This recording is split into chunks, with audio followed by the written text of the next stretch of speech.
Bed. Yeah, yesterday morning was a little easier to ease into things, um, but yeah, you and I have talked many times about everything going on in the responsible AI space around AI governance, assurance, observability, and all of these things that are important for us to move forward with these AI advancements in a constructive direction. And so I thought we'd kind of unpack some of the things that you're hearing, you're seeing, some of the work that Warden AI is doing in the space. I know you have a report out recently around the state of bias in HR, and so I just thought we could unpack some of those things and get some updates from Warden.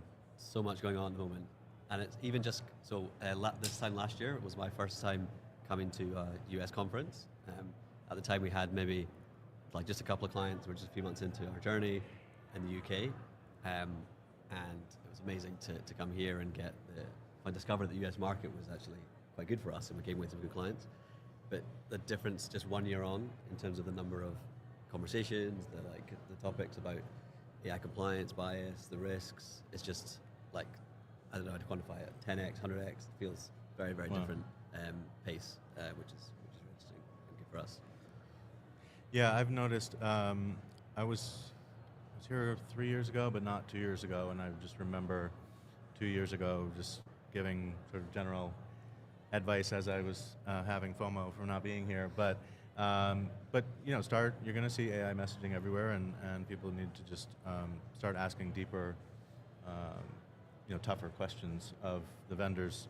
A lot of which, I mean, it's not like you have everyone who's deep in the technology necessarily manning the booth, but you've got to prepare folks to answer those questions. And I feel like 2 years on, there are more of those conversations happening for sure. And I also think that regardless of what's going on in the regulatory space around the world, there's a reputational risk that you incur if you don't prove yourself to be sort of a trustworthy partner. So I imagine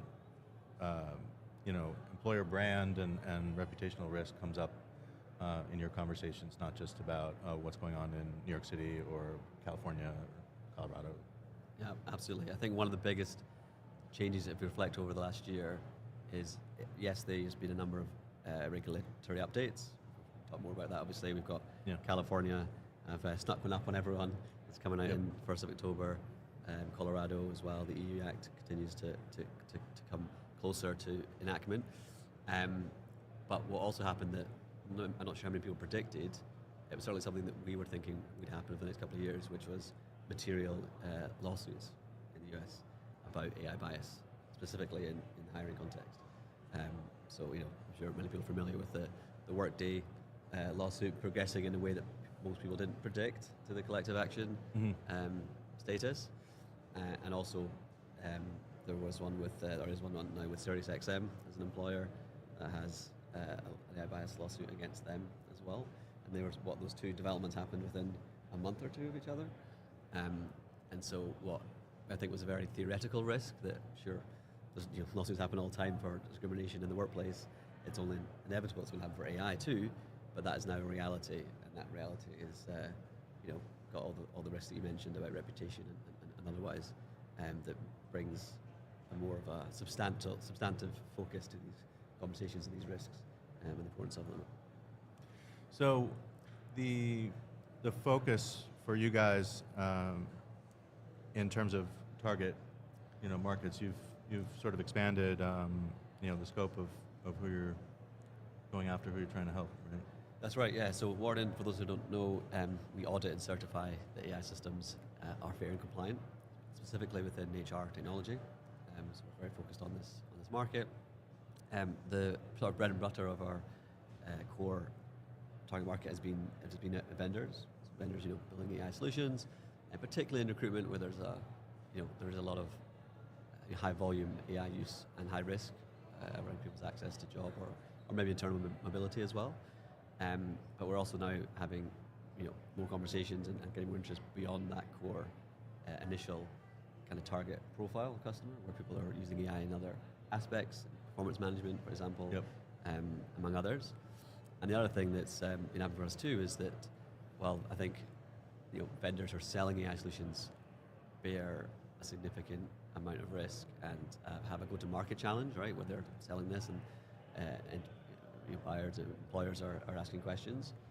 We're seeing now as well that the employers themselves are starting to realize that they have some risk of using and deploying these tools, and they're starting to come to us to get support with their deployment. So even if I know one of our customers who's a vendor is already working with us and has the assurance that we provide to the platform as a whole, that when they actually deploy that on their own use case, in their own environment, in their own candidates, or their own situation, it's technically a different system, and there's also additional risks. Yeah. And we're starting to grow that market as well, which is super exciting, really important. Yeah, I do think that's important because we think, you and I have talked about the importance of looking at data across the talent life cycle, right? And so obviously that stretches from when you're a candidate, from candidate data to employee data, everything in between. And I feel like there's some risks can surface everywhere, and then we think about like agentic and how data is just sort of flowing, in some cases sort of autonomously, hopefully, with all the privacy and cybersecurity checks in place and some continuous monitoring there. But it does, as we start to integrate all of that, it just seems like there's an even stronger use case for continuous monitoring throughout that, and so that pervades a specific vendor. If you're an employer, right? I've got an entire tech stack that's now AI infused, powered, native. Pick your terminology du jour. The fact is, there's still some embedded risks there, and you need to know and have sort of an MRI done across that. Absolutely, yeah. Now when we started out, our approach is always to be continuous auditing and monitoring as a third party, and a little bit ahead of the need, perhaps initially, where maybe like an annual audit is considered enough by some regulation. But our view is always that being the AI and technology changes so fast that you do need a recurring kind of oversight into it, because these things change so much. And I think that's the market's starting to realize that, and the more advanced AI is getting, and the more agentic's still in its infancy, but Yep. clearly if you've got AI systems that are actively adapting as they are running, or like true AI agents, one time or once a year, like to audit of that system is nowhere near enough to actually mitigate the risk of something going wrong, and to provide the assurance that it is continuing to operate in a safe and kind of compliant manner. So yeah, I think quite happy that we've taken that sort of tech-led continuous approach, and we'll continue to do that. Yeah, for sure. As we build out our product further. Yeah. What's going on with your relocation? Anything you can share there? Or? Yeah, so we've got so when we first, like I say, reflecting back on 1 year ago when we first came here, I was actually getting married in the US, and just thought, this HR Tech conference sounds pretty cool. I'll just pop over, check it out. But before that, assumed being in regulation technology would be pretty happy just serving the European market for a long time. How wrong can you be? And so fast forward a year, we've now got an office in Austin, Texas, small office. I'm personally relocating next month to focus and grow the business further over here. So we're a transatlantic company now. Excellent. Love to hear it. The California legislation, can you just give us the highlights of that? I mean, that is, like you said, around the corner. October 1st, it goes into effect, right? Yeah. So a really interesting one. It's it's not a new, unlike a lot of the other AI regulations, it's not a new regulation per se. It's Okay. not like a whole new bill. It's not like the New York local law or the EU Act. It's an amendment to an existing bill, the Fairness in Employment and Housing Act, which has, of course, been around for a long time and applied to pre-AI systems, to people-powered processes. And the amendments basically expand the scope to cover automated decision systems, which include and actually go beyond just pure AI systems, but other forms of kind of automated kind of machine-based system, and apply the same core principles of anti-discrimination across AI-powered systems, essentially. What I think is, well, a number of interesting things about this one. Partly the sheer lack of implementation time given, since it was a 3-month window from when it was signed or enacted to going into effect in October. So even now, I'm speaking to people like AI vendors in California who are just like, oh, what's this law about? Like honestly, the lack of awareness is concerning, and I feel bad for people because there has been so little notice and almost awareness. I think for some reason it's kind of slipped under the radar. But given it's California and it's about technology, it arguably couldn't be closer to a federal regulation in terms of the number of tech companies in California or people doing business in California is so so large, for obvious reasons, that it's going to be, I think, a very, very significant regulation that I think a lot of people in the space will need to follow. And I think we'll see, as with all regulations, like a few people get compliant like in time for it, and we're under a lot of pressure at the moment to deliver on that deadline to a lot of customers that have come on board recently. But I still think the mainstream will come over the next year or two to catch up. So what's the penalty for? Good question. I actually, off the top of my head, I can't remember the penalty for non-compliance. I can share some of the requirements. That's useful. Yeah. So big, quite complicated regulation, and as ever with these regulations, are not often super prescriptive of exactly what to do. But some of the key kind of takeaways from our side for HR technology is in the requirement to, well, firstly that explicitly, an automated system can discriminate based on up to 18 different protected characteristics. Some of them are kind of like nested versions of each other, so sometimes the list is 14 or 15, but if you fully list all out, it's actually 18 different ones. So a really long list, much longer than just sex and race, for example, which is the kind of standard in like New York's local law. So super comprehensive on that front. In terms of measures around actually testing systems for bias, there's no explicit like mandatory requirement, but it's strongly incentivized or implied that having bias, they call it anti-bias testing, or auditing, is incentivized. In particular, if there is a claim, if there is an incident, then the kind of quality, frequency, and scope of bias testing done will be used as to determine liability. So they're going to look for, explicitly going to look for evidence of that, which leads a lot of people to read that as, okay, we need to have proper bias testing in place, potentially from a third party, and so that's been quite good for our business in terms of bringing attention to what we do and helping to comply with those regulations. Right. So in a way, it's an insurance policy, right? To say, look, we're taking these measures. If somebody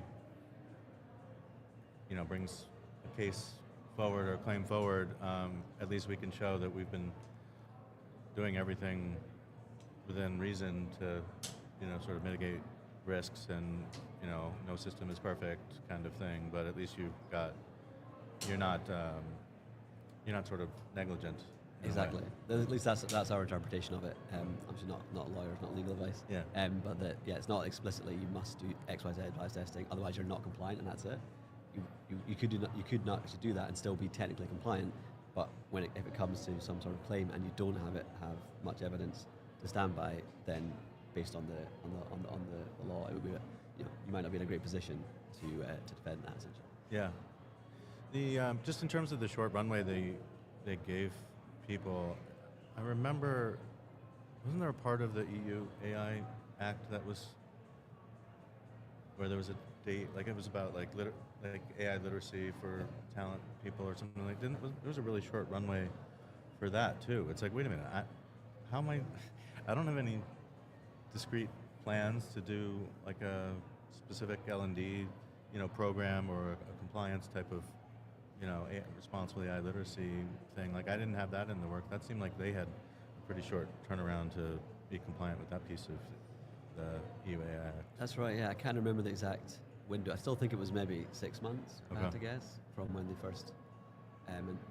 But I think, but overall, if you compare the EU Act to this one, I mean, obviously, the EU Act is a lot more expansive in its approach, but it's what was it, a year and a half, 2 years from when it finally signed to the main. Yeah, there's a few stages before that, but the main enactment is in August, or in effect in August of 2026 for high-risk systems need to comply with the, Yep. the obligations there. That's a lot longer than Yeah. in 3 months, right? And Fair I guess enough. maybe it reflects a difference in approach and between certain regulators. I don't know. Yeah. Maybe California regulator is quite aggressive about getting things done fast, and Yeah. Europeans tend to take a bit longer over things. Yeah, I don't know who comes up with all these, portions of this and that. I think it's confusing for people that are trying to, do the right thing. But I guess, most organizations seem to be taking a wait and see kind of approach to a lot of this anyway, unfortunately.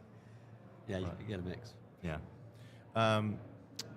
The last thing I wanted to talk to you about was the Human-Centric AI Council, of which I'm a proud member. This is led by Kyle Lagunas from Kyle & Co. And Warden is one of the underwriters of the work that the council is doing. So I thought we could just sort of talk about what the council is doing and maybe just start with like the impetus for you to be involved here. Yeah, so for us, we're proud underwriters of the great work that Kyle and yourself and the team are doing there. So super close to our our approach, our thesis of responsible AI and these topics. So yeah, it was no brainer as soon as Kyle mentioned, as soon as I saw it. It's like we're a relatively small startup growing fast, but we're definitely going to put some of our call it marketing budget towards this, just to make sure we're backing it. So it's been really good. Met a lot of great people, the members of the council themselves, and some really great people some of whom we've actually gone on are working with and kind of partnering with as well. Awesome. But yeah, also keen to hear from you what the latest update is there. I've not seen the latest output, I don't think. The council has been busy. Kyle has been very busy. He's brought on some new folks in supporting roles to make sure we're, moving forward and making sure we get some, some of the deliverables out. Get a social, content calendar out. So each of the 5 pillars and the intersecting, work streams. So this cuts across AI literacy and education. It's what we call trust and safety, which is, your bailiwick. And then we've got, value realization and how you are asking vendors these better questions that I alluded to before. And then we've got adoption and change. How are people, organizations actually embracing everything that they need to do to go through this transformation, or however you want to describe this, dynamic change that's coming with AI, and then the future forward work, pillar, which Kyle and I are working on together, which is how do we take all of those aspects and more around future of work and sort of forecast where some of these things are going in terms of AI governance and assurance, in terms of literacy and readiness programs. So we're trying to put out some frameworks and some practical guidance to organizations who are still trying to figure out what their strategy is, and hopefully that strategy includes all of those elements around responsible AI and responsible AI literacy and readiness. So It's great. Say from the first workshop I went to by the council, I was impressed with the sheer breadth of the scope. Yeah. And just everything you're covering there is huge, like all meaty topics in their own right. So really impressive that the group's managing to cover so many different important topics. yeah, well, there's a lot of smart people involved from all different industries, a lot of talent leaders, a lot of transformation leaders, some independent folks, but clearly a lot of bright people coming together. So looking forward to starting to put out some content, hopefully do some, like a white paper or some a piece of market research around that future forward piece. So Great. Looking forward to that. So awesome. Well, Jeff, thank you for stopping by the booth here. Hope you enjoy the rest of the event. Good luck with your big move to Austin, and we'll see you around the show. Great. Thanks for having me on. It's been a pleasure as always, Bob. Cheers. Likewise. Thanks, everyone.